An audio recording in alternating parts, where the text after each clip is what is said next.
রিশাদের কারণে ম্যাচ হেরেছি, সব দোষ রিশাদের। ম্যাচ শেষে এমনটাই জানালো মোহাম্মদ রিজওয়ান। ভিডিওটি শুরু করার আগে ভিডিওটির লাইক বাটনে প্রেস করে আমাদের 1000 লাইক পেতে সাহায্য করুন। আজ রিশাদ হোসেনের দল রাওয়ালপিন্ডিজ মুখোমুখি হয়েছিল মুলতান সুলতানের, আর এই ম্যাচেই ঘটে ঘটনাটি। প্রথমে ব্যাটিং করতে নেমে রীতিমতো অসাধারণ ব্যাটিং করেন রাওয়ালপিন্ডিজের ব্যাটাররা। প্রথম দিকে উইকেট হারিয়ে বিপর্যয় পড়ে গেল, তারপর শেষের দিকে এসে ব্যাটাররা দুর্দান্ত ব্যাটিং করেন। কিন্তু এদিন ব্যাট হাতে ব্যর্থ থাকেন রিশাদ হোসেন। 3 বলে মাত্র করেন 1 রান। আর অপরদিকে বোলিং করতে নেমেও দিনটা খুবই বাজে গেছে রিশাদ হোসেনের। 3 ওভার বল করে রিশাদ হোসেনকে খরচ করতে হয়েছে 46 রান। উইকেটের দেখা পায়নি একটিও। তার এমন বাজে বোলিং এর কারণে আজকের ম্যাচটি হারতে হয়েছে রাওয়ালপিন্ডিজকে। বোলাররা এত রান দিলে কিভাবে জিতবে ম্যাচ?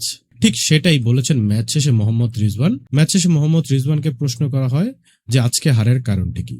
সে বলেছে, আমাদের ব্যাটাররা দুর্দান্ত ব্যাটিং করেছে, কিন্তু আমাদের বোলাররা খুবই বাজে বোলিং করছে, যার কারণে আজকের ম্যাচটি হারতে হয়েছে আমাদের। দেখা যাক নাসিম শাহ আসছে, সেটা দেখে আমরা পরবর্তী পরিকল্পনা করব।